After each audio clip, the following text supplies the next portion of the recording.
Institución Universitaria Ceiba, educación diferente. El día de hoy tenemos el gusto, el honor, el privilegio, y es de verdad un gusto y un honor, y agradecerle al doctor Alejandro Arango López, que nos acompaña el día de hoy, el vicepresidente de Talento Humano de Copetrol, sacar este tiempo para estar con nosotros.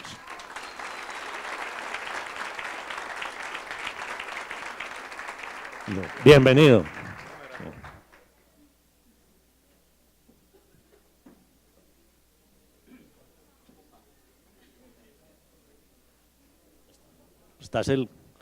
Presta el micrófono, Juan, por favor. Gracias.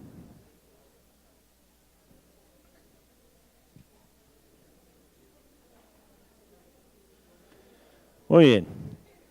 Doctor Alejandro, muchísimas gracias por sacar este tiempo. Sabemos de su complicada agenda y de la situación por la que la compañía tiene que enfrentar todos los días. Y que usted nos dedique este tiempo es para nosotros de verdad muy importante, sobre todo para que nuestros muchachos aprendan y conozcan de un ser humano tan especial y espectacular como es usted. Mil gracias, bienvenido. Muchísimas gracias, Diego. Muchísimas gracias a todos ustedes, participantes de este programa de formación en el CEIPA. Estoy súper contento de escuchar todo lo que están haciendo porque encuentro una enorme coincidencia entre lo que pretenden en este programa, en la conquista de Valhalla. Ustedes hablaban de los miedos, de las dificultades interiores del ego. Yo vengo a hablarles de todo eso porque yo también he participado de todas esas realidades que me han hecho difícil el camino hacia el Valhalla, pero nunca he perdido como esa orientación de llegar hasta allá.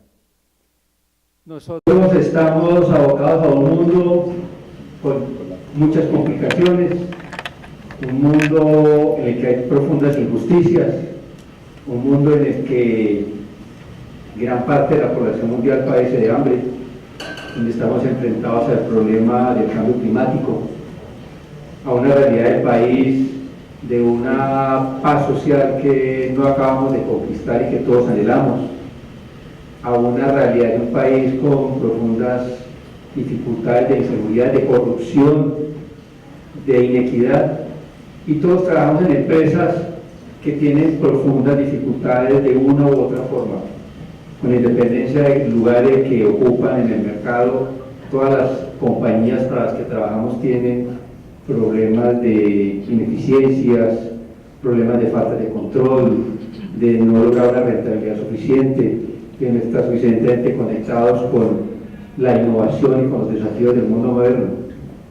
Y estamos en este mundo y en estas empresas para un propósito, no solo para lograr los objetivos de la empresa, del área, no solo para lograr los presupuestos que nos proponemos, estamos para transformar la realidad. Esa es la razón de ser de nosotros, la última razón de ser en nuestra vida profesional, en nuestra vida personal. Transformar la realidad.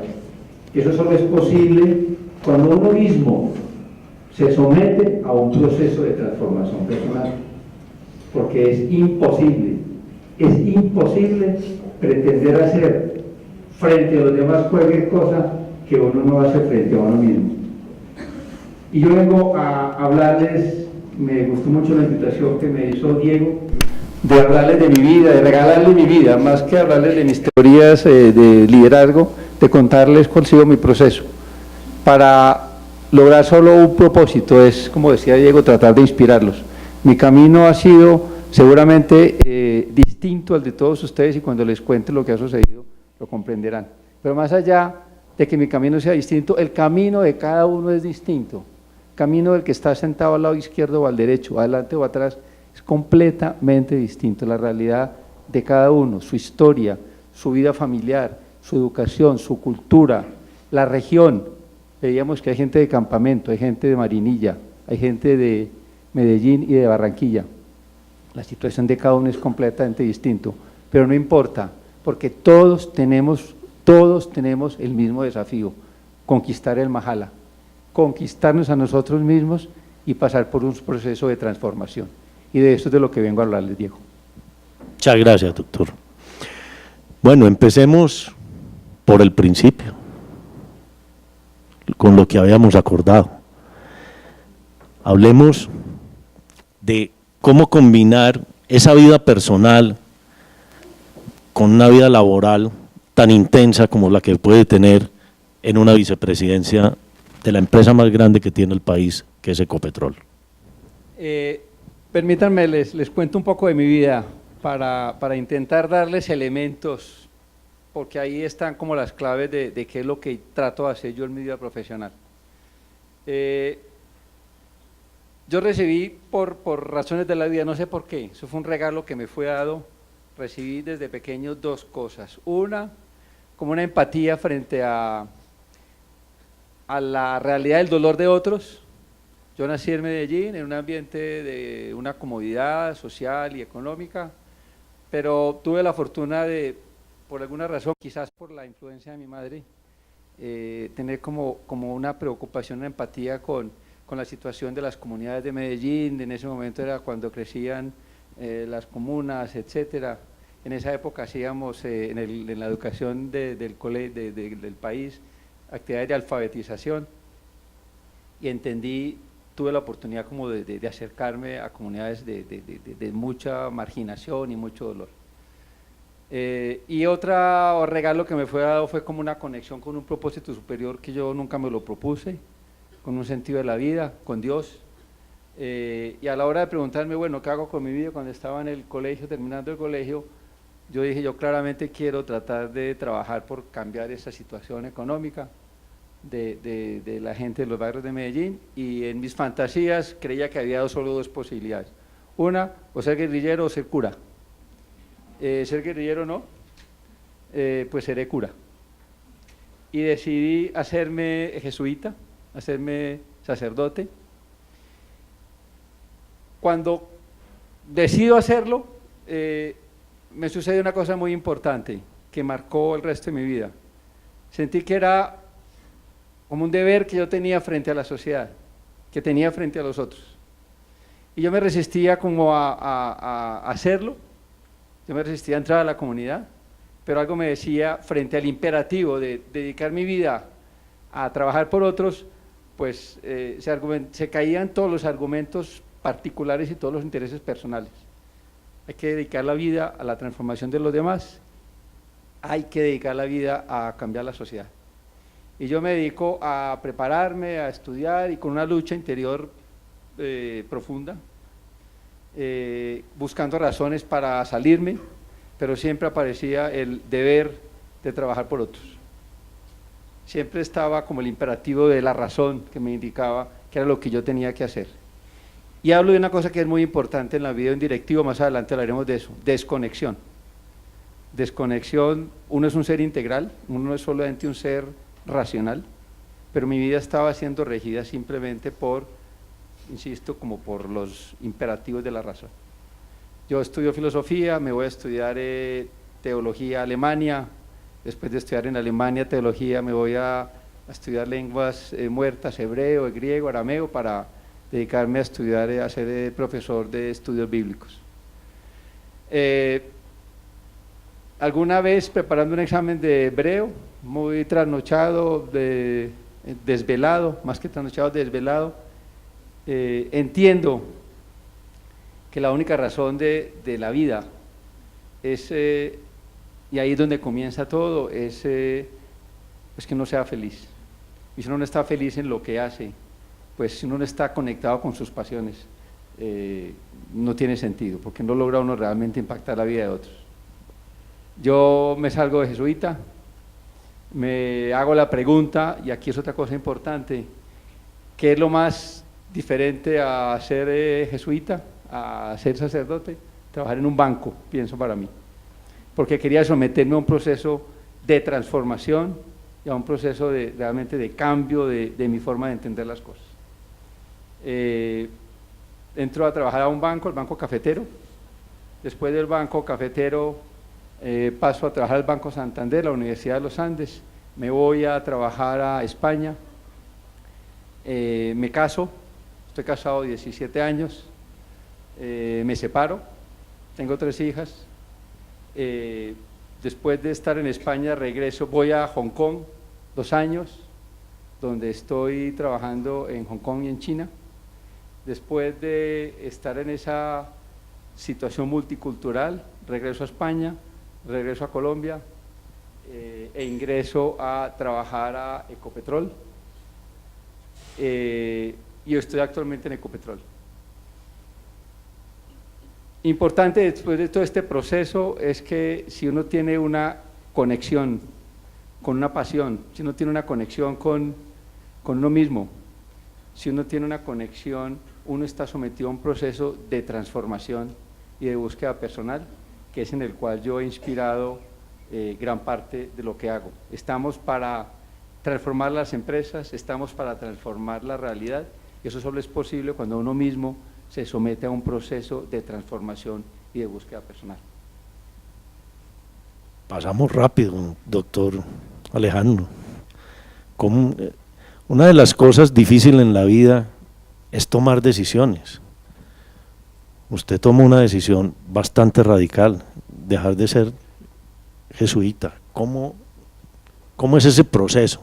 ¿Cómo es ese proceso de, después de una preparación fuerte, de unos años, porque para ser sacerdote se necesitan unos buenos años, la formación en Alemania, todo esto, los estudios de hebreo? ¿Cómo se siente tomar esa decisión? ¿Qué elementos lo llevaron a usted a definir? Porque uno puede tener toda la información, puede tener los datos, pero ¿cuál es realmente la mejor decisión para tomar? ¿Qué nos puede recomendar usted, sobre todo en ese cambio tan radical que tuvo, porque no fue fácil? Usted hablaba ahora de la importancia de conocerse a uno mismo, la importancia de conocer sus propios límites y la importancia de tener una ruta y un camino. Es muy importante en la vida tener esa conexión con la pasión que a uno lo mueve, y todos estamos enfrentados muy seguramente a situaciones en las cuales no somos auténticamente nosotros mismos, porque nos da miedo por las razones de educación personal, por las razones de los parámetros culturales, nos da quizás dificultad, nos da temor, no nos la creemos que podemos hacer aquello que realmente nos mueve. Y el primer elemento que se requiere para poder tomar una decisión es tener la fuerza interior y la convicción de que es aquello que lo mueve a uno. En las empresas nos vemos abocados permanentemente, nos vemos abocados a decisiones que hay que tomar, y para tomar decisiones lo importante es tener la claridad de qué es lo que se pretende con la decisión. Cuando uno tiene esa conexión con un propósito, cuando uno tiene la pasión que lo mueve, es posible tomar las decisiones que se requieren. Entonces, conocerse a uno mismo, tener claro cuál es el propósito y la seguridad interior. Estos elementos son muy importantes porque a veces tomamos las decisiones nada más desde el punto de vista del conocimiento, pero no nos olvidamos de ese motor interior. Le voy a pedir también que nos ayude, y aquí sí, porque en estos días en la universidad teníamos una discusión sobre el tema de la felicidad y la riqueza, y usted habló ahorita de un tema muy importante, y que es ser feliz, ¿sí? Y a veces confundimos el término felicidad con hedonismo, con otra serie de cosas. ¿Qué es para usted la felicidad? Para mí la felicidad es el sentimiento de paz que nace cuando uno es absolutamente coherente con uno mismo, con independencia de que se equivoque uno en algunas decisiones, porque equivocarse es distinto a no ser honesto. Muchas veces nos podemos equivocar por razones distintas, porque no vimos claro lo que teníamos que hacer, pero cuando uno es fiel a su vida interior, cuando uno es fiel a la pasión que busca, con independencia de que se equivoque o no, se entra en un estadio de paz, y ese sentimiento de paz que surge de la coherencia personal, de la coherencia con la fidelidad a la búsqueda de uno mismo, ese es como el sentimiento de la plenitud, si se quiere. Y ahora ayúdenos con el tema de riqueza, porque estuvimos discutiendo en la universidad mucho sobre el tema de la riqueza. ¿Qué es ser rico? Ayúdenos un poquito, usted que viene de la filosofía, la teología, y ha vivido y ha padecido en 3 continentes diferentes, trabaja en una empresa que tiene una complejidad interesante. ¿Qué es eso de la riqueza para el ser humano y cómo eso se conecta con la felicidad? Yo creo que el sentimiento de riqueza es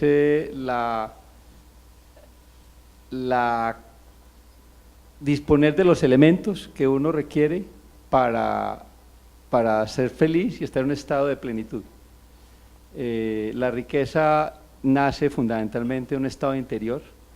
La riqueza nace en disponer de aquello que uno requiere para tener una vida armónica, con uno mismo, estar conectado con uno mismo y con los demás.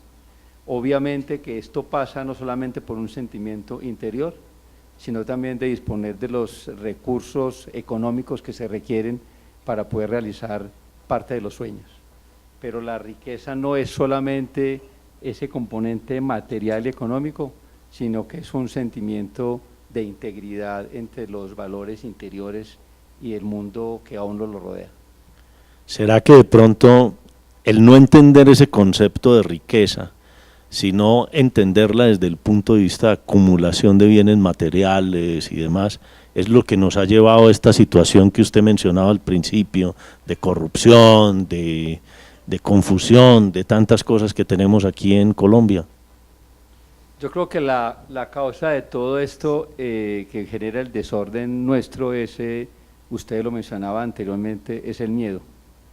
El miedo interior que genera la necesidad de buscar una seguridad y que siempre se busca normalmente fuera de nosotros mismos, en el poder, en los bienes económicos, en el estatus, en la salud, en las personas que nos rodean. Cuando buscamos respuesta a ese miedo interior, buscando seguridad en todos estos bienes externos, entramos en una búsqueda desaforada de una seguridad que no tiene satisfacción. Solamente cuando encontramos esa seguridad en la vida interior, yo creo que hay respuesta a eso. Y obviamente que uno de los mayores lugares de búsqueda de seguridad es la riqueza económica, y la corrupción es esa búsqueda desaforada por tener unas fortunas fáciles, por acceder a recursos que no son trabajados en el trabajo del día a día, sino que a los que se recurre por la vía del poder y las influencias. Bueno, ¿ustedes saben que son unos privilegiados o no? La primera vez que tenemos en este escenario una persona que nos puede compartir su experiencia de trabajar en 3 continentes diferentes. Habíamos tenido en 2, pero no en 3. ¿Cómo se ve ese tema de la riqueza en los países orientales? Usted que estuvo 3 años en Hong Kong, casi 3 años, ¿cómo lo interpretan? Mi conclusión después de haber vivido en distintos países es que en últimas las realidades humanas son exactamente iguales y que el ser humano es el mismo aquí en Hong Kong, en Estados Unidos, en España, que en últimas las pasiones, los miedos, las inseguridades, las aspiraciones son exactamente los mismos. Yo tuve la oportunidad de ir en Hong Kong, que es un país bastante rico, de trabajar en China, y claramente todos estos países buscan pues la seguridad económica para su población, y donde también se busca de una forma muchas veces desaforada pues el enriquecimiento del Estado, Y mi conclusión es que la búsqueda personal, desafortunadamente, en cualquiera de los países, la búsqueda de la riqueza personal siempre es una realidad en cualquiera de estas sociedades. Muy bien, ya ven que no somos tan distintos. A veces creemos que en otras culturas son superiores porque son de ese lado, pero no porque han fortalecido sus valores. Sigamos caminando y después de esa renuncia usted vuelve al mundo corporativo. ¿Qué bases fueron importantes para enfrentar ese cambio? Porque no es lo mismo no pasar de la sotana pues a una oficina, no. Eso tiene, uno pierde un signo de respeto, ¿no? A ponerse la corbata de todo el mundo. ¿Cómo enfrentamos ese proceso desde el punto de vista interior? Esa confianza para uno llegar y decir, bueno, yo puedo asumir este cargo, pero de pronto yo soy filósofo, soy teólogo, tengo estos temas. ¿Qué fue lo primero que usted hizo? Yo creo que en últimas, el elemento fundamental que requiere uno en una empresa es sentido común. Yo tuve que estudiar griego cuando estaba en Alemania estudiando teología y traducir textos del griego al alemán. Yo creo que hay un ejercicio de formación personal que lo capacita a uno para entender como la lógica de las cosas y de lo que sucede en una empresa. Ese es un primer elemento, sentido común. Segundo elemento, yo creo que es muy importante la capacidad de empatía con las personas y en la organización donde uno se mueva, la capacidad de entender que el éxito de una empresa, en últimas, no depende de las capacidades técnicas, sino de la capacidad de ser empático, de generar redes, de generar consensos, de facilitar la toma de decisiones, y eso es lo que a mí creo que en últimas han sido como elementos muy importantes que me han permitido en las empresas en las que he trabajado obtener distintas posiciones. Yo siempre digo que quizás lo más importante que uno debe tener en una organización es la capacidad de generar confianza a la dirección. En última, la dirección de una empresa elige a las personas en las distintas posiciones críticas, a las personas en las que confía. No se busca necesariamente los más técnicos en las posiciones, sino aquellos en quienes se confía. No necesariamente el vicepresidente financiero de una empresa es el que más sabe de finanzas. Es muy posible que en sus equipos haya gente técnicamente mejor que el mismo vicepresidente, y es muy posible que en cada una de las áreas suceda lo mismo. Pero en última, las personas que ocupan posiciones de responsabilidad son aquellas que generan confianza para la dirección. Y yo creo que he tenido la fortuna de generar confianza en distintos lugares en los que he podido estar, y creo que ha sido como una de las posibilidades que me ha permitido a mí estar en distintas posiciones. Sigamos con este tema, doctor Alejandro, y bueno, ¿cómo se fortalecen o qué valores o qué actitudes fortaleció usted para poder generar esa confianza? Porque es que, sobre todo en tres culturas distintas, aunque los españoles, pues de allá venimos, de todas maneras tienen una lógica un poquito diferente, y los orientales mucho más. Y entonces entender ese manejo, esas culturas, implica lo que decíamos ahorita, entrar en el conocimiento de uno mismo. ¿Cómo se fortalece eso? ¿Usted qué nos podría recomendar para fortalecer ese manejo emocional y poder generar esa confianza para desempeñarnos en múltiples culturas? Yo creo que una capacidad o un elemento muy importante es la capacidad de la comunicación. Yo mencionaba que tuve la fortuna, de alguna forma, de generar una empatía con las personas vulnerables, con las situaciones de dolor, y yo creo que la capacidad de ser empático en las empresas, de entender las necesidades del otro, la capacidad para ponerse en la situación de la persona con la que uno interactúa, de entender las necesidades de los clientes, de entender las necesidades de la dirección. Esa empatía genera la posibilidad de una comunicación que en últimas permite generar esa confianza que usted decía. Y al generar esa confianza, eso le permitió a usted ir pasando de Bogotá a Madrid, de Madrid a Hong Kong, ¿cierto? ¿Cómo cambia en esos diferentes escenarios la comunicación con el equipo, con las personas, ¿cierto? Porque, digamos, nosotros, bueno, ellos van a tener ahora algunos profesores de España y en ocasiones anteriores hemos tenido también algunos temas de que a veces es difícil el lenguaje, la forma, las expresiones. ¿Qué nos recomienda usted para entender ese tema de la comunicación en esas diferentes culturas? El tema de la comunicación pasa por tener en las empresas claramente definidos los roles, tener definido qué se espera de cada una de las personas, entender objetivos perfectamente definidos, porque la comunicación se genera fundamentalmente en torno al proyecto por el cual se trabaja. Nosotros nos comunicamos en torno a la estrategia de la empresa, nos comunicamos en torno a las necesidades del área y ese es como el punto de encuentro. Que tengamos un claro entendimiento de qué es lo que pretendemos, tener la capacidad de que los miembros del equipo entiendan su función, entiendan la forma como contribuyen y ese es como el espacio central en torno al cual nos comunicamos. Pero entender también que las personas que hacen parte del equipo son eso, personas con una realidad, con una historia, con unas necesidades, con una problemática y tenemos que generar la capacidad de comunicar y de conectar las personas en esas distintas realidades.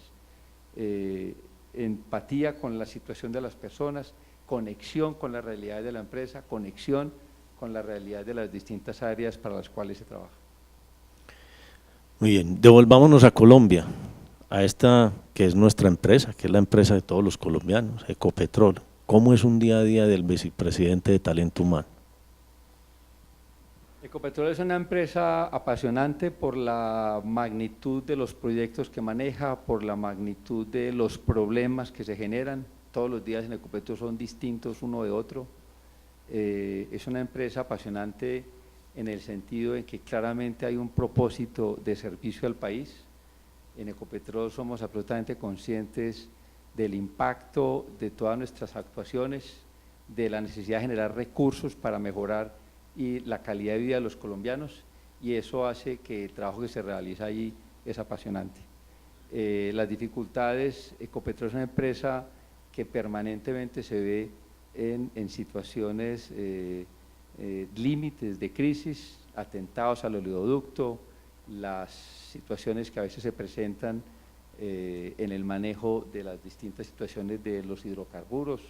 Estamos viviendo ahora la dificultad que se ha presentado en Lizama, en el Magdalena Medio, y esa es una realidad pues, que hace, que exige que todos trabajemos en equipo, que exige que todos saquemos lo mejor de nosotros mismos, que todos trabajemos en una absoluta colaboración para poder dar solución a todas esas dificultades. Es una empresa con un alto sentido del servicio, de su conciencia, de su responsabilidad con el país y eso hace que la magnitud de todos los temas que se manejan son con un alto profesionalismo. Bueno, pero no nos contó, a ver, cuéntenos, ¿cómo es el día a día? Porque eso es muy emocionante, o sea, ¿cómo hace uno para mantener, o sea, apagar crisis, liderar un plan de desarrollo estratégico, atender a los colaboradores y aparte de eso, pues tiene 3 hijas? O sea, hay vida también después del trabajo. ¿Cómo hace usted para balancear todo este tipo de cosas? A ver, denos algunas pautas para que nosotros podamos aprender muchísimo de usted. Yo tengo distintos temas bajo mi responsabilidad. Tengo la relación con los sindicatos. Actualmente tenemos 14 sindicatos. Tenemos 14 sindicatos donde permanentemente estamos pues, en una trabajo de entendimiento, de reconocimiento, de demandas, de solicitudes, de presiones para obtener por vías de presiones soluciones. Esto supone realmente como una capacidad de trabajo en equipo, de comunicación, de estar respondiendo a las distintas necesidades. Tenemos todas las áreas de conocimiento de la Universidad de Ecopetrol, donde tenemos grandes programas para los 9.000 trabajadores de la compañía.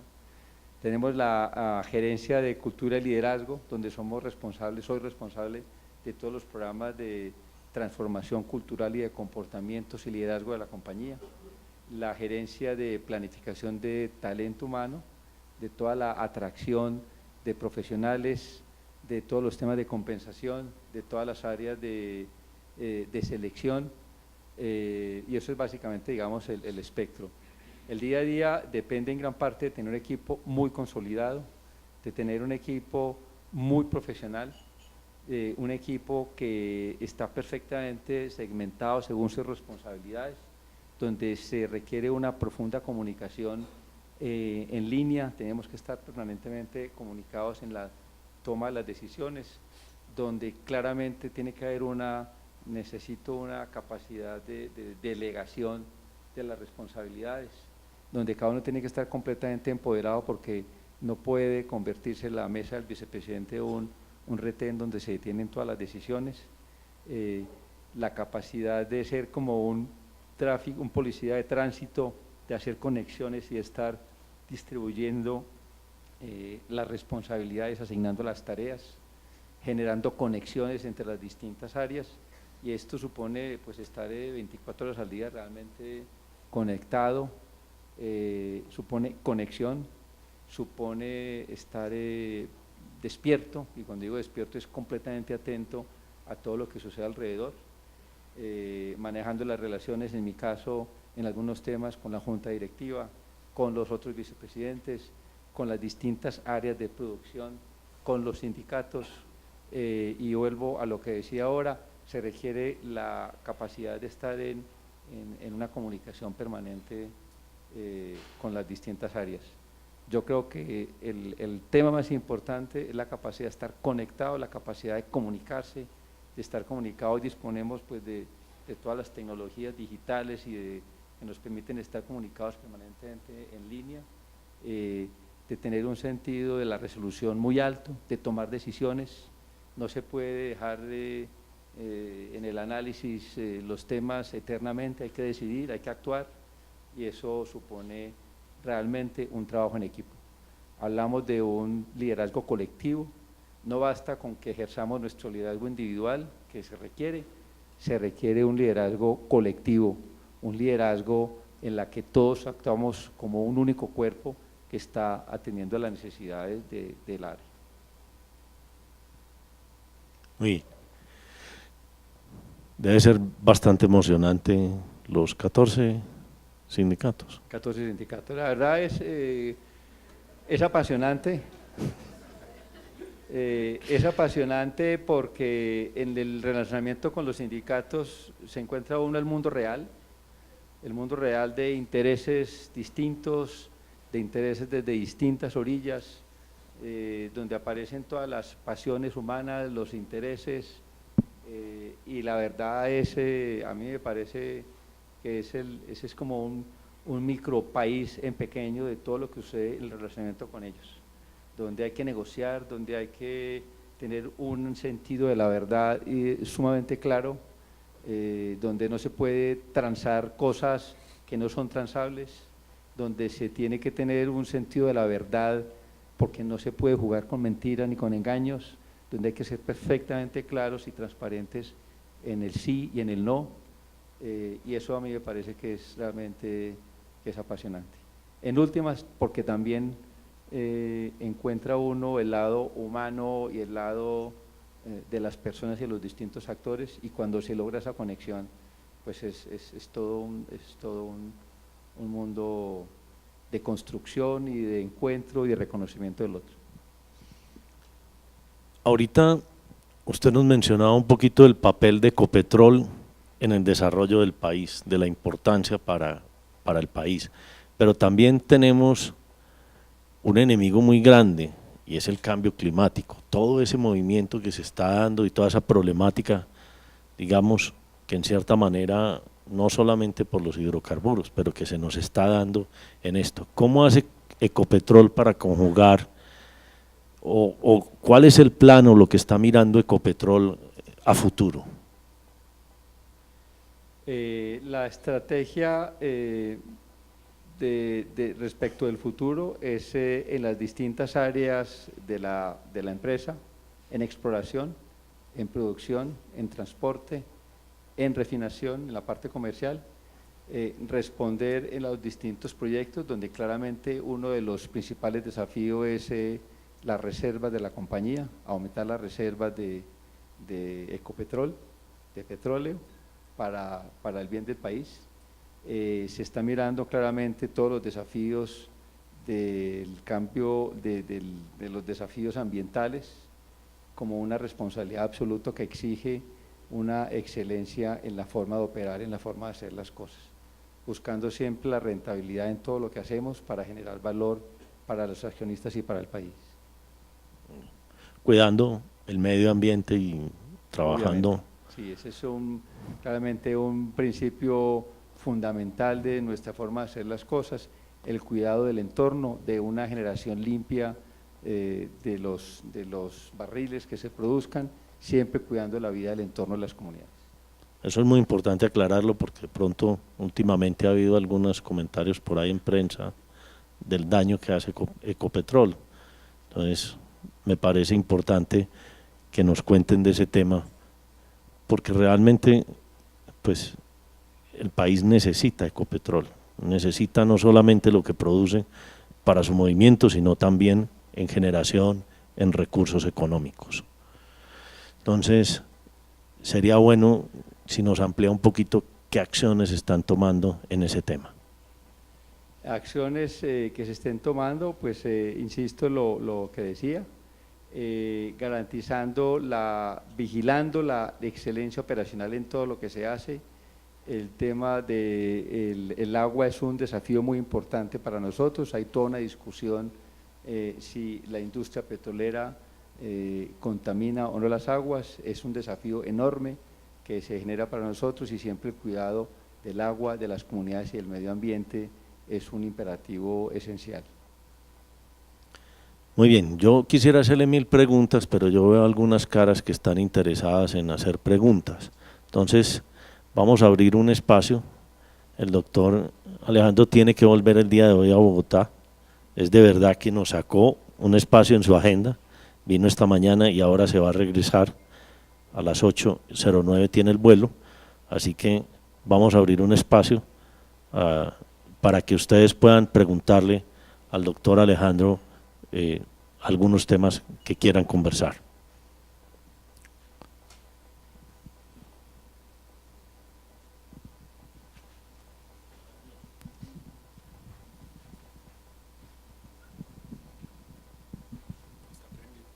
Alejandro, buenas noches, ¿cómo está?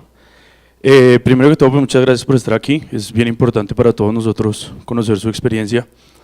Me gustaría saber, desde su punto de vista, cómo ha sido todo su proceso anterior. Usted fue jesuita, ha vivido en varios continentes, ha aprendido cosas que muy seguramente desde el punto de vista de Ecopetrol no pueden ser muy usadas, ¿sí? No me imagino que haya una contratación en arameo antiguo en Ecopetrol en este momento, pero sí me gustaría saber cómo esas habilidades que usted ha adquirido durante su vida y que todos nosotros adquirimos durante nuestra vida son importantes para potencializar los procesos de cada uno de nosotros. Cómo usted, siendo jesuita y su capacidad de ayudar a la gente y sus ganas de ayudar a la gente, cómo la ampliación de su mente con todos estos idiomas antiguos, cómo todos esos hobbies y todas esas cosas personales que usted ha aprendido sirven para estar en el cargo en el cual usted está en este momento. Por ejemplo, a mí me encanta la música, pero pues yo no puedo llegar a mi empresa a decir, no, es que yo soy músico y voy a grabar un disco hoy. ¿cómo esas actitudes y esas aptitudes que usted ha adquirido durante su vida han sido importantes para el proceso que usted está generando en este momento en Ecopetrol? Yo creo que todo eso yo lo resumiría como en una visión humanista de la realidad, como un interés humanista, y creo que es ahí donde yo he podido contribuir a las distintas empresas para las cuales yo he trabajado. El sentido del otro, el sentido de lo humano, el sentido de los valores, y eso es lo que me ha permitido a mí contribuir. Las empresas tienden a ser absolutamente técnicas, frías, dedicarse estrictamente a la generación de recursos, al PIG y a los resultados de los objetivos del año. Y muchas veces las empresas dejan a un lado pues esos aspectos más humanistas de inspirarse en valores, del respeto del otro, de generar un ambiente donde la persona humana para la que trabajamos, con la que trabajamos y donde trabajamos deja de ser importante, y yo creo que ahí he encontrado yo una posibilidad de contribuir que me ha permitido, digamos, integrar de alguna forma eso que usted llama lo que fue parte de mi vida antes de entrar al mundo corporativo. Y yo creo que contribuir a eso da sentido a las empresas. Doctor Alejandro, buenas noches. Quería preguntarle, de acuerdo a todo esto que usted maneja, el talento humano y a todo lo que ustedes quieren hacer en Ecopetrol enfocado a la gente, parte de ese enfoque de la gente y de lo que la gente quiere son las energías renovables.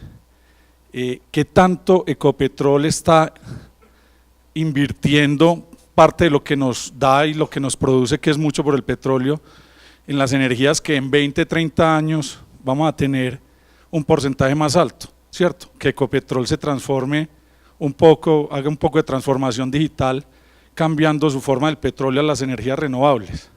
Desde el punto de vista pues suyo del talento humano, ¿qué tanto ha visto que Ecopetrol esté interesado en ese cambio? Ecopetrol claramente es una empresa de hidrocarburos que está en el mundo de la energía, de las energías provenientes de los hidrocarburos. El primer desafío está en que toda esa actividad se haga de una forma limpia y responsable, y en eso se trabaja, como decía ahora, pues de una forma sistemática y consecuente. Y la transición al mundo de las energías renovables es parte, digamos, de las preguntas estratégicas en las que se viene trabajando o pensando. Se tiene una compañía de producción de etanol, que es una forma de ir trabajando en esa dirección, pero claramente eso es parte, digamos, de los proyectos hacia donde estamos orientando la planeación estratégica a largo plazo.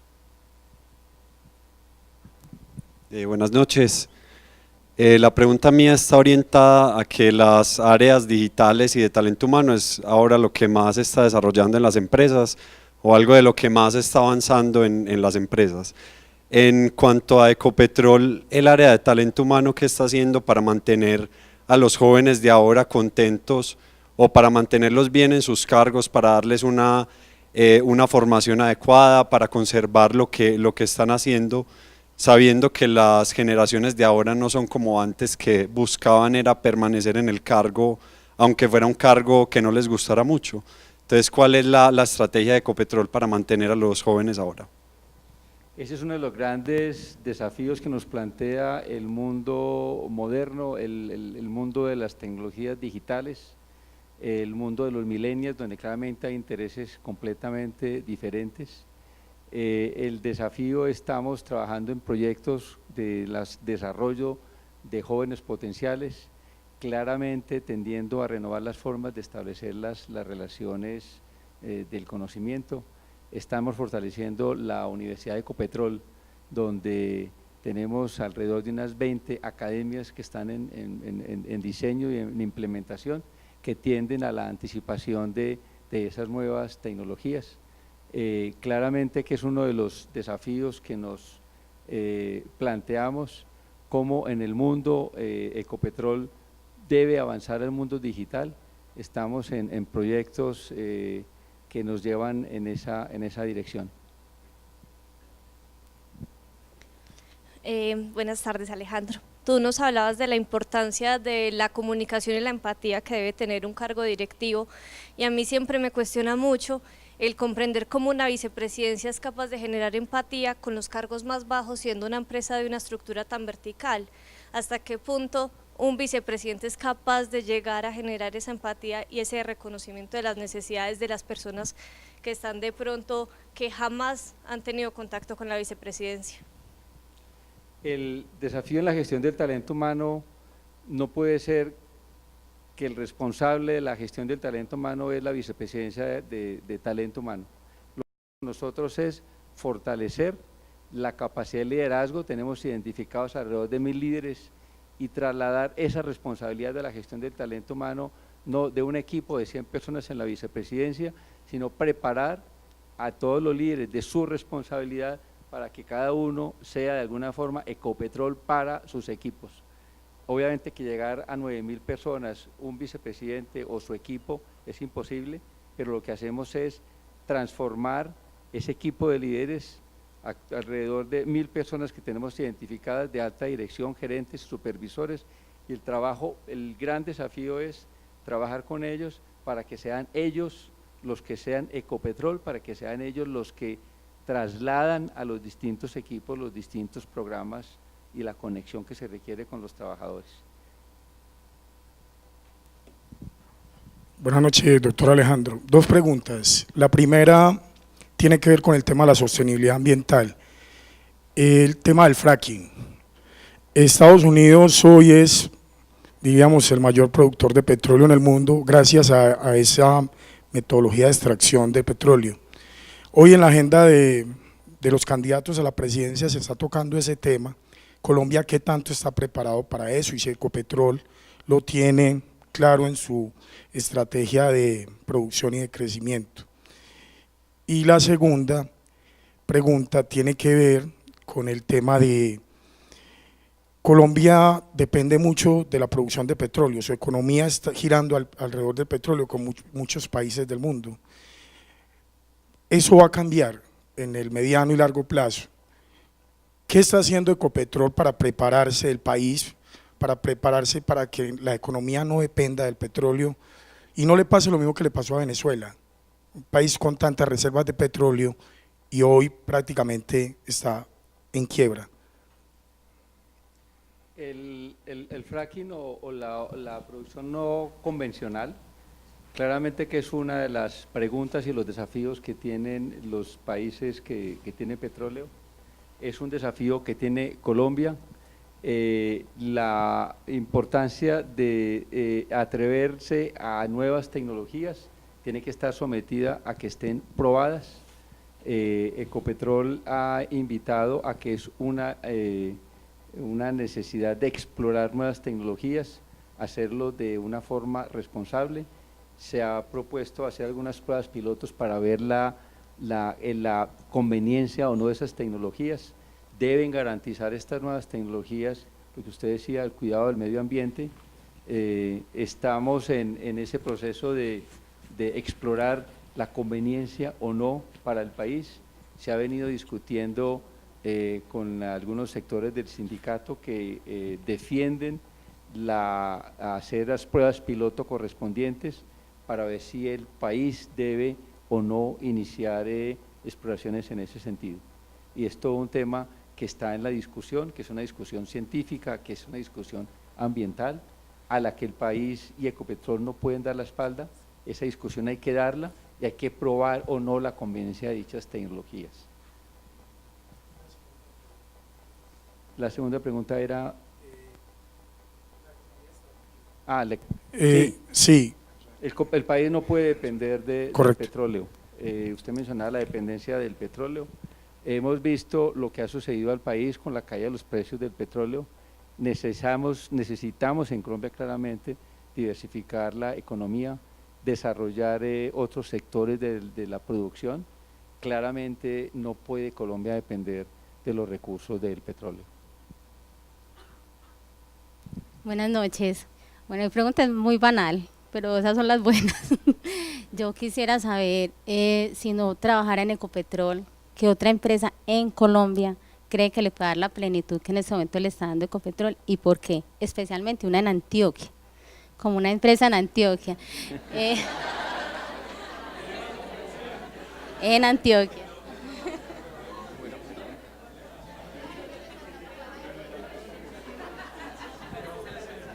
¿Qué otra empresa? No, yo creería que la satisfacción de uno no depende de la empresa en la que uno trabaje, sino de la actividad que uno realice. Y yo diría que es esa actividad de la que da sentido y plenitud. Yo quisiera, si no trabajara en Ecopetrol, en lo que estoy haciendo en este momento, poder trabajar en cualquier compañía que me permita trabajar en las áreas del desarrollo del talento humano. Yo creo que es ahí donde yo encuentro plenitud, ayudar al desarrollo de personas, ayudar al desarrollo de liderazgo. Ahí es donde yo encuentro un campo de acción que me da plenitud y satisfacción. ¿Hay alguna posibilidad en Antioquia? Pues sería para ver. ¿Ah? En el CEIPA. Doctor. Bueno. Doctor, muy buenas noches. Aparte del ámbito laboral, me gustaría saber si usted se siente una persona feliz y cuál es su sueño y cuál es su pasión en la vida. Muchas gracias. Yo me siento una persona feliz, yo siento que lo que intentaba contarles al comienzo, de cuando uno persigue sus sueños, cuando uno tiene una conexión y cuando uno está en el camino, nunca logramos llegar a la meta, lo importante es estar en camino y yo creo que ese sentimiento de la búsqueda y de estar en ese proceso como de conexión personal me hace feliz. Yo soy absolutamente convencido de eso, soy absolutamente feliz con mis 3 hijas, no conté que me volví a casar, estoy súper feliz. Y esto, sí. ¿Me decías algo más de la pregunta? Mi pasión es mis relaciones, mi pasión es mi familia, mi pasión es contribuir al desarrollo de quienes me rodean y de las personas para las cuales yo trabajo. Alejandro, ¿cómo estás? Cuando nos contabas un poco acerca de tu vida, nos contaste que pasaste de ser jesuita a trabajar en un banco, que querías algo completamente diferente. ¿Cuáles fueron tus funciones y qué otra formación adicional tuviste para entrar a trabajar en este banco? ¿Y cómo fue ese cambio tan drástico de vida profesional? O quizás no fue drástico, pero cuéntanos un poco acerca de eso. Yo salgo de jesuita y como decía, paso a trabajar a un banco. La motivación fundamental era, quiero un proceso de transformación. Hice unos estudios de mercadeo en el CESA, pero no fue realmente gracias a los estudios que logré ese cambio. Mi primera función era en actividades de servicio al cliente. Después de haber trabajado en servicio al cliente, estaban buscando en la Universidad de los Andes un director administrativo, me presenté a ese cargo, tuve el cargo de director administrativo y yo diría que mis estudios fueron los que tuve, la especialización de mercadeo, lo de teología, la filosofía y insistiría en una cosa, que no depende de los estudios el éxito de la actividad profesional. Uno cree que el estudio es aquello que le va a dar a uno el éxito en la vida profesional. Los estudios son importantes, pero en últimas lo importante yo creo que es más como el sentido de las relaciones, el sentido común, el sentido de tener claramente como un propósito y yo creo que en el caso mío eso me ha permitido llegar a las distintas posiciones. Obviamente que se requiere complementar las habilidades con habilidades técnicas que se van desarrollando, pero fundamentalmente creo yo es en la experiencia, en la actividad de las distintas responsabilidades que uno adquiere.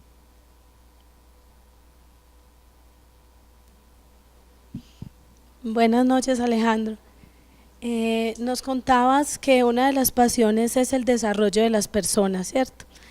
Me gustaría saber cuáles son los elementos que considera más importantes para el desarrollo de esas personas con las que trabaja, no solo a nivel laboral, sino también personal, y cómo ayudarlas y aportarles en el camino para alcanzar esa felicidad de la que nos habla. Yo creo que lo más importante es lograr que las personas tengan una conexión interior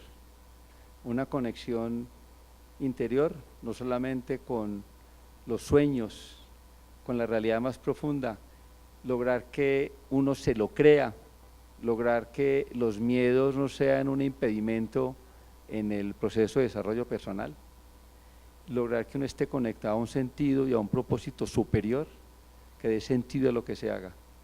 Yo creo que cuando uno logra entender que tiene todos los elementos que requiere para ser feliz y salir adelante, que a uno no le falta absolutamente nada, que ya hemos sido dotados de todo lo que requerimos, que no nos falta absolutamente nada, que lo que se trata es de tomar conciencia de la capacidad interior, de las posibilidades interiores, tomar conciencia de la certeza de que somos nosotros y que solo depende de nosotros, que no depende de un tercero, que no depende de un título, que no depende de una seguridad externa, sino que depende absoluta y exclusivamente de uno mismo. Esa es la gran contribución que uno puede hacer por uno mismo y por otro. Dar la posibilidad de ayudar al otro a que se conecte con sus posibilidades, con su realidad. Somos una fuerza creadora infinita. Miren, yo pienso mucho en esta realidad. Pensemos que estamos en la Tierra, pensemos en el Sol, que más allá hay una estrella, que más allá hay otra, que más allá hay una galaxia, que se acaba esa galaxia y surge otra galaxia. Pensemos que el universo es infinito. El universo no es como esta mesa que tiene un límite y se acaba y más allá de ese límite no hay nada. El universo se está creando continuamente, se está expandiendo continuamente. Piensen durante 10 segundos en esa realidad, que permanentemente se está creando una estrella, no es una galaxia, y que el movimiento está el universo está en expansión continua, que hay una fuerza que está permanentemente expandiendo el universo, que no tiene límite, y que esa misma fuerza que expande el universo está expandiéndonos a nosotros mismos en nuestra interioridad. Estamos conectados y movidos por esa fuerza que mueve el universo, es la fuerza que nos mueve a nosotros. Y cuando uno se cree eso, cuando uno siente eso, se lo cree, uno logra todos sus sueños y sus posibilidades se hacen una realidad. Y eso es lo que yo llamo conexión, conectarse con esa fuerza interior que somos nosotros mismos, que no es ajena a nosotros mismos y que nos permite expandirnos, que nos permite realizarnos y que nos permite desarrollar nuestros talentos. Y eso es desarrollo humano. Y eso es permitirles, ayudarle a otro ser humano a que realice lo mejor de sí mismo. Y eso es conexión, y eso es paz, y eso es sentido interior. Y yo creo que se trata de eso, de lograr esa conexión profunda con uno mismo, con las posibilidades que somos y que tenemos. Doctor, muy buenas noches. Así como usted comenta que le apasiona la parte del talento humano, a mí también me gusta muchísimo, pero también es cierto que tiene, digamos, ciertas brechas el direccionamiento de personal. todos somos diferentes, experiencias diferentes, caracteres, puntos de vista muy distintos. Quisiera conocer un dilema desde su posición, su cargo, lo que ejerce, una situación crítica o difícil que haya tenido y cómo lo abordó, desde el talento humano como tal.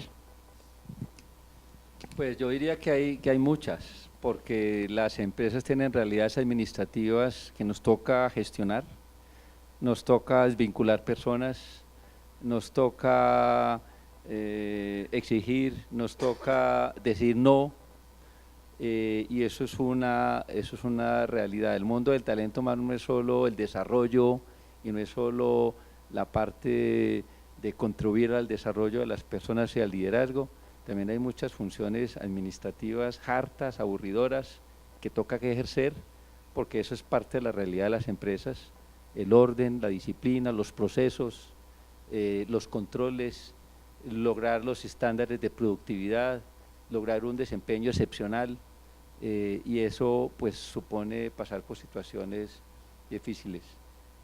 Una situación difícil cuando me ha tocado para ser parte de procesos de reestructuración. A veces las empresas tienen que ser reestructuradas para garantizar su sostenibilidad y su rentabilidad. A veces toca desvincular, me ha tocado participar en procesos de desvinculaciones de número importante de personas, y eso es un conflicto profundo, eso es una realidad difícil de gestionar, pero lo importante es que si eso toca hacerlo, se haga con un sentido humano, respetando a las personas, entendiendo que son seres humanos, pero es profundamente difícil, es un gran conflicto cuando uno tiene que hablar con un grupo de personas para decirles que mañana ya no trabajan más en la empresa. Realidades, por ejemplo, como esas me ha tocado enfrentar, y eso es parte de los conflictos de los que usted creo que habla en su pregunta. Y realidades de esas hay muchísimas, pero yo creo que si somos puestos por la vida en estas posiciones, pues de alguna forma hay que entender que es como una misión para tratar de que las empresas, cuando reestructuran y se emprenden estos procesos, se hagan de una forma humana. Buenas noches, doctor, una pregunta. Frente a tantos cambios, ¿qué le ha llevado a mantener esa actitud equilibrada? Porque ante todo, la calidad humana que usted ha mantenido durante todos estos cambios, durante todo este proceso, ha sido estable. ¿Qué es lo que se puede de pronto, en lo que hemos escuchado, qué lo ha llevado a mantenerse en ese equilibrio? Miren, yo hablaba de una cosa que me parece importante, es la conexión con una fuerza interior, un propósito superior. Cuando uno está conectado a un proceso, uno está cambiando de propósito en su vida, creo que hay la posibilidad de tener esa estabilidad que he tenido. La vida es una búsqueda, la vida es un camino continuo, somos caminantes. El Mahala no es una cosa que se conquista y ya, esta es la realidad nuestra, somos unos caminantes permanentes, y yo creo que lo importante es estar como atados siempre a la verdad. El sentido de la verdad es muy importante. Nosotros tenemos que ser seres amarrados a la verdad. Ese es como el gran salvavidas del que tenemos que estar nosotros agarrados. Tener claros los principios fundamentales a los que nunca podemos renunciar, y esa es nuestra seguridad. Con independencia de si estamos hoy aquí o estamos allá, siempre estaremos aferrados a esos principios de la verdad. Y yo creo que es muy importante en un mundo cambiante y volátil e incierto y caótico. Esa es la realidad del mundo al que nosotros nos enfrentamos, y cada vez es más caótico, cada vez más incierto, cada vez es más desconocido. Cada vez nos enfrentamos, nuestros hijos, ustedes se enfrentarán a hacer cosas que son completamente desconocidas por nosotros. El mundo en el que estamos enfrentándonos es un mundo de lo desconocido. Las carreras que estudiarán nuestros hijos no existen, los estudios que harán ellos no están hoy diseñados. Es un mundo incierto, pero en medio de esa incertidumbre tenemos que estar aferrados a las verdades fundamentales, y cuando uno está amarrado a las verdades fundamentales y no renuncia a ellas y es fiel a esas verdades, Cuando uno es fiel a uno mismo, en últimas, no hay volatilidad a pesar de que haya cambios. Y de eso se trata, a ser fiel a uno mismo, a ser fiel a esas verdades fundamentales y a estar dispuesto a someterse a un proceso de transformación con tal de ir siendo cada vez más fiel a esas verdades. No podemos pasarnos la vida lamentándonos y llegándonos a los 50, 70, 80 años, lástima que no hice esto que siempre quise hacer. ¿Qué es eso que siempre quisimos hacer? ¿Qué es eso que siempre quisimos nosotros aferrarnos? No renunciemos a eso. Yo creo que eso es como el gran desafío que todos tenemos, que no tengamos nada de lo cual tengamos que arrepentirnos, que no haya nada de lo que nosotros digamos, lástima que nunca me atreví a hacerlo, no tuve la fuerza para hacerlo. Tengamos el valor y la decisión, la determinación, porque eso es lo que requieren las empresas.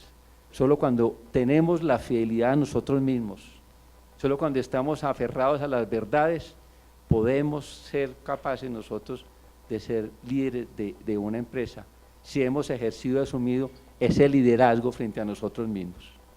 Pero uno no puede ser líder o directivo de una empresa si no asume su propio liderazgo frente a su vida. Que sea uno quien decide su vida, que seamos nosotros los que vivamos nuestra vida y no que nos la vivan otros. Y yo creo que ese es como el gran desafío que tenemos. Buenas noches, Alejandro. En términos de transformación cultural, ¿usted nos puede contar qué tipo de liderazgo llevaron a cabo en Ecopetrol y cuál sería su consejo para nosotros en nuestras empresas abordar un tipo de liderazgo que nos lleve a la transformación cultural, que finalmente lleve a los objetivos o las estrategias de la organización? Nosotros estamos hablando mucho en Ecopetrol hoy de un liderazgo colectivo. De liderazgo individual se ha hablado mucho, hay muchas modalidades de liderazgo individual, de un liderazgo adaptativo, de un liderazgo transformacional, de un liderazgo consciente, siempre desde lo individual. Nosotros estamos hablando de un liderazgo colectivo, porque solamente cuando actuamos como un cuerpo, solamente cuando actuamos rompiendo los hilos, los resultados de la empresa no dependen de una área, depende de la colaboración entre las áreas. Y miren, el éxito de un directivo hoy depende ya no de lo que haga él, sino de lo que otros hagan con él. Muchas veces nuestros resultados no dependen de nosotros, dependen de otras áreas. Y la capacidad de generar esas redes interdisciplinarias, esas redes inteligentes, es el liderazgo que nosotros estamos construyendo y hacia el cual estamos migrando. Entonces, comunicación, tener la capacidad de sanar los conflictos que hay en las empresas. En todas las empresas hay conflictos, en todas las empresas hay dificultades entre las áreas, hay falta de colaboración, las áreas se esconden unas a otras la información. Tener la capacidad de entender que si hay un propósito superior de la empresa y que todos ponen por encima ese propósito superior colectivo, por encima de los propósitos y de los intereses particulares, ese es el gran liderazgo que requiere hoy el mundo de todos nosotros. El país no depende de lo que haga un candidato, el país no depende de lo que haga una persona, la empresa no puede salir adelante por lo que haga un presidente o un vicepresidente. Esto se trata es de que trabajemos consensuadamente, de que trabajemos colectivamente, de que trabajemos rompiendo hilos y generando conexiones. Ya lo decía Steve Jobs, que lo más importante es hacer conexiones. Y la función más importante del liderazgo hoy es ser capaz de conectar con los intereses del cliente, de conectar con los distintos intereses de los accionistas, de conectar con los intereses de las distintas áreas. Liderazgo colectivo, un liderazgo consensuado. Muy bien, jóvenes. En su inducción recibieron una bitácora. Esa bitácora es para que los acompañe, para que en ella plasmen los aprendizajes que van teniendo, porque la memoria tiene una facultad de olvidar rápidamente. Entonces, si ustedes escriben, yo creo que escriben los aprendizajes de esta noche, los van a poder revisar en el futuro, los van a poder mirar y los van a poder reflexionar de cómo los han aplicado a su vida. Yo podría hacer una cantidad de cosas que nos ha dicho, un resumen de todas las cosas que nos ha dicho el doctor Alejandro, pero creo que cada uno de ustedes puede sacar sus propias conclusiones. Para mí ha sido de verdad un placer estar esta noche con el doctor Alejandro, agradecerle profundamente haber sacado el tiempo en esta situación, en este momento difícil de su empresa, para venir a compartir sus enseñanzas tan poderosas como las que nos ha dado el día de hoy. Porque como ustedes ven, lo que nos ha dicho el doctor Alejandro convive o es claramente la filosofía de formación de nuestra institución, partir del ser, porque las empresas somos eso, más que unos objetivos, somos seres humanos que compartimos un día a día, una convivencia, y que a veces esos odios y esos egos y esas ínfulas a veces que nos damos no generan nada, destruyen mucho, pero es porque no tenemos esa seguridad, esa confianza en nosotros mismos para compartir, para entender que no somos nosotros los que triunfamos, sino que triunfa el equipo cuando entiende ese propósito superior. Doctor Alejandro, muchísimas gracias. Hay 1000 preguntas más, pero sabemos que a Bianca no lo espera. Entonces, 1000 gracias por estar con nosotros. Chachos.